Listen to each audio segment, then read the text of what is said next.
Olá, meus amigos e amigas, aqui é o professor Gregory, sejam bem-vindos a mais uma aula do nosso curso de Química para o terceiro ano do ensino médio. Continuando o nosso tema sobre isomeria, hoje a gente vai falar sobre outro caso da isomeria, que é a isomeria espacial, tá? Na aula anterior falamos sobre a isomeria plana, aquele tipo de isomeria onde você consegue identificar, onde você consegue identificar a relação que há entre os isômeros a partir das fórmulas estruturais planas, que são as fórmulas que nós utilizamos normalmente, baseadas nas estruturas de Lewis para os átomos, né? Só que na isomeria espacial a gente vai perceber que devemos ter alguns cuidados diferentes para poder analisar a isomeria nesses casos, tá bom? Então vamos para isso.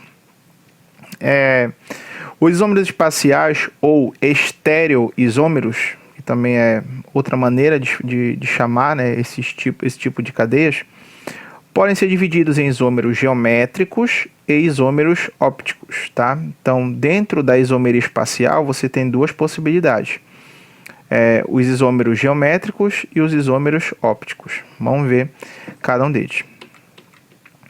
Isomeria geométrica.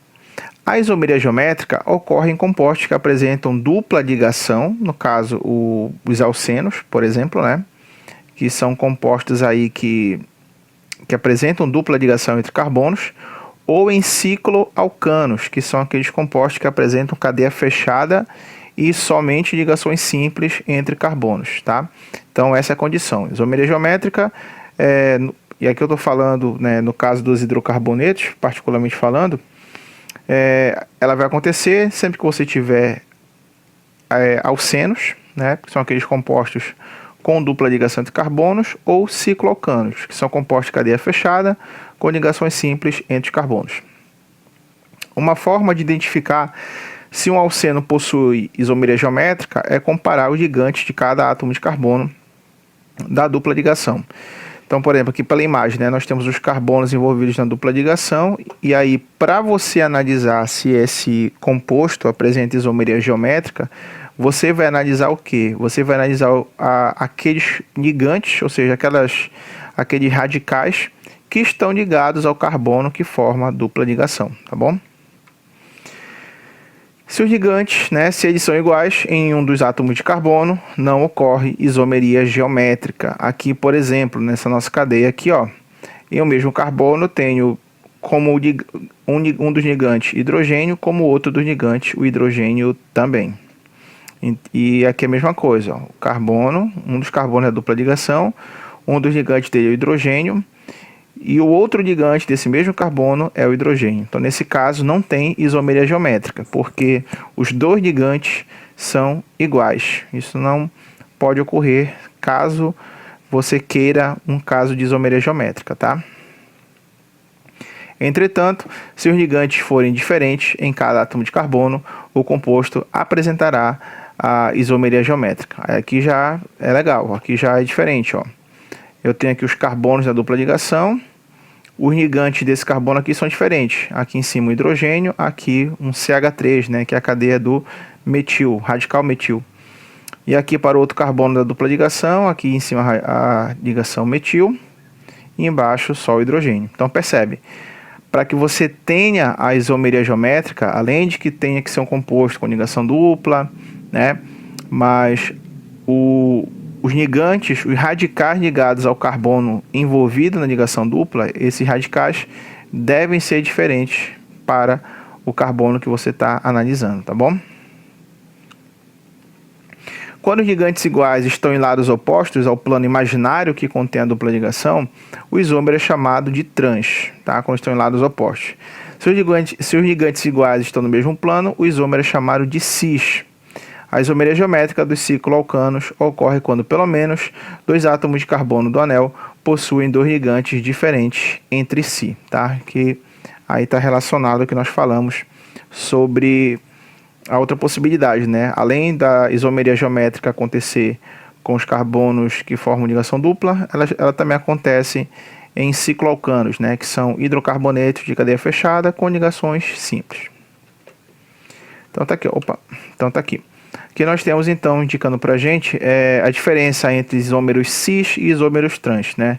Você percebe aqui, ó, nessa minha cadeia, eu tenho a isomeria geométrica acontecendo? Tenho, né? Porque os ligantes dos carbonos são diferentes, ó. Aqui para esse carbono, um é hidrogênio, o outro é metil, né? Então aquilo que está ligado ao mesmo carbono deve ser diferente. É o que está acontecendo aqui. Então essa cadeia apresenta isomeria geométrica. E aí o que ocorre? Como os ligantes que são iguais, no caso que o hidrogênio, né? Tanto de um lado quanto do outro, eu tenho hidrogênio. Como eles estão de lados opostos da cadeia, né? Uma que está para cima, o outro está para baixo. Então aqui esse isômero é chamado de isômero trans, quando estão de lados opostos. Agora, quando os isômeros iguais estão do mesmo lado, eles são chamados de isômero cis. É o que está acontecendo aqui, ó. Os hidrogênios estão do mesmo lado, então são isômeros cis. E agora a gente vai falar do outro caso de isomeria que nós temos de isomeria espacial, que é a isomeria óptica, né? Duas substâncias que apresentam isomeria óptica não apresentam um plano de simetria. Uma forma de identificar um caso de isomeria óptica é comparar a estrutura com sua imagem especular. Se elas não se sobrepõem, temos um par de enantiômeros, que é assim que a gente chama, né, para os isômeros ópticos, né? Um bom exemplo para a gente entender o que é imagem especular é o seguinte: a gente pensar no reflexo. Imagina a sua mão e a sua mão, você está olhando a sua mão na frente de um espelho, né? O reflexo que aparece da sua mão, digamos que você está levantando a mão esquerda, no reflexo aparece como sendo a mão direita, né?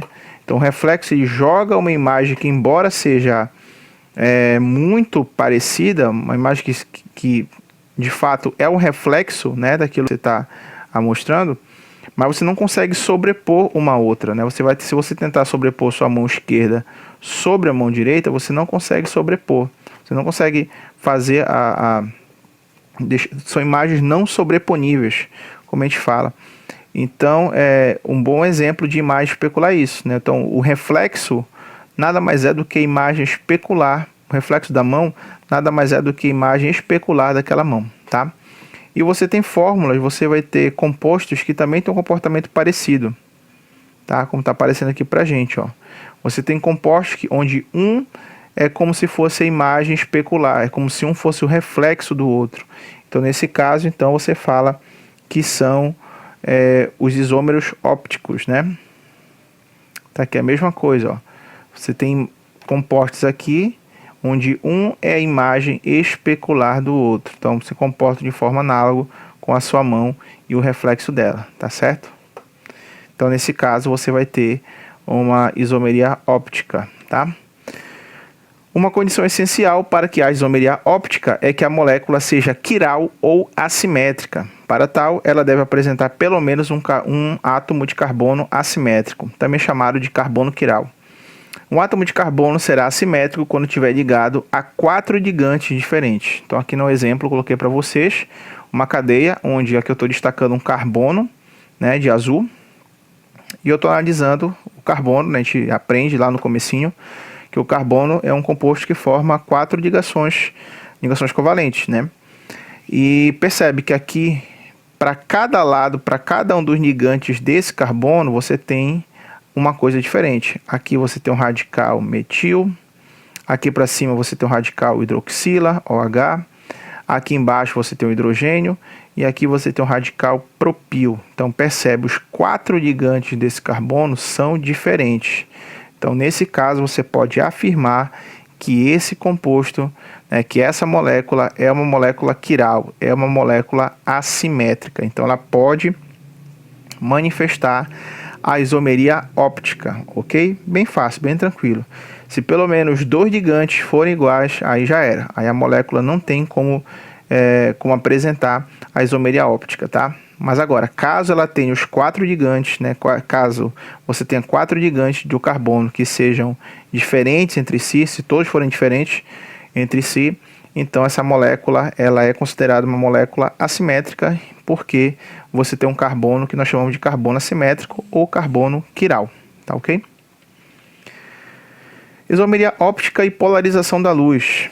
Diferentemente dos isômeros planos e geométricos, os isômeros ópticos não apresentam diferenças em suas propriedades físico-químicas, exceto no que diz respeito à interação com a luz polarizada e com outras moléculas quirais. Quando uma substância é colocada em um polarímetro, 3 resultados são possíveis: a ausência de desvio do plano de propagação da luz, desvio do plano da luz polarizada para a direita ou para a esquerda. Então a gente chama de isomeria óptica justamente porque a maneira que você vai encontrar para diferenciar os isômeros ópticos é justamente através da maneira como esses compostos desviam a luz polarizada, tá certo? Então é interessante isso, porque são compostos tão parecidos, né? Como é dito lá, não apresentam diferenças em suas propriedades físico-químicas. Então são compostos que podem até passar a impressão, quando você tem os isômeros ópticos, você chega até a pensar que são os mesmos compostos, mas você percebe que há uma diferença entre eles pela maneira como eles desviam a luz polarizada quando lançada sobre esses isômeros, ok? As substâncias opticamente ativas podem ser classificadas como levógeras, quando desviam a luz polarizada para a esquerda, sendo representadas por ED, né, ED de levógero, ou 2 na frente do nome. Ou destrógeras, quando desviam a luz para a direita, sendo representadas por D ou 1 na frente do nome. Quando não há desvio no plano da luz polarizada, ou a molécula não é assimétrica, ou há uma mistura com quantidades idênticas dos isômeros D, destrógeno, né, e ED, que é o levógero. Essa mistura recebe o nome de mistura racêmica ou racemato. Então, se a substância desvia a luz polarizada para a esquerda, ela é uma substância destrógena. Se desvia a luz polarizada para a direita, se ela desvia para a esquerda, né, vai ser considerada uma substância levógena. Se desvia a luz polarizada para a direita, será uma substância destrógena.